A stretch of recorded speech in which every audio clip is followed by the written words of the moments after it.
ഭരണസമിതിയുടെ ലക്ഷ്യം കേരളത്തിലെ മുഴുവൻ കോൺഗ്രസുകാരെയും UDFകാരെയും ഒരുമിച്ച് നിർത്തുക, ഒരു മനസ്സോടെ ഈ തെരഞ്ഞെടുപ്പിൽ പ്രവർത്തിക്കുക എന്നുള്ളതാണ്.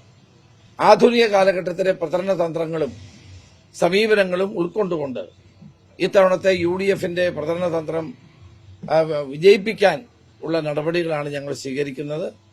16-ാം തീയതി രാവിലെ 10 മണിക്ക് 9:30 മണിക്ക് യോഗം KPCC ഓഫീസിൽ ചേരുന്നുണ്ട്. സംഘടനാ ചുമതലയുള്ള general secretary AICC Shri KC Venugopal, Deepa Das Munshi, KPCC president തുടങ്ങിയവർ പങ്കെടുക്കുന്നുണ്ട്. എന്റെ എല്ലാ കാര്യങ്ങളും ഞങ്ങൾ ആ യോഗത്തിൽ വെച്ചായിരിക്കും ആലോചിക്കുന്നത്. മാത്രമല്ല, ഞങ്ങളുടെ ദൌത്യം കേരളത്തിൽ എല്ലാ പാർട്ടി നേതാക്കളെയും പ്രവർത്തകരെയും ഒന്നിപ്പിക്കുക എന്നുള്ളതാണ്.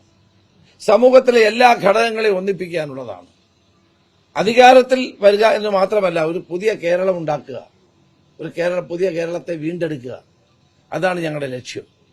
ആ ലക്ഷ്യത്തിന് വേണ്ടി എല്ലാ പ്രവർത്തകരെയും നേതാക്കളെയും സമൂഹത്തിലെ എല്ലാ ഘടകങ്ങളെയും യോജിപ്പിച്ചുകൊണ്ട് മുന്നോട്ട് പോകാനായിരിക്കും ഞങ്ങൾ ശ്രമിക്കുന്നത്.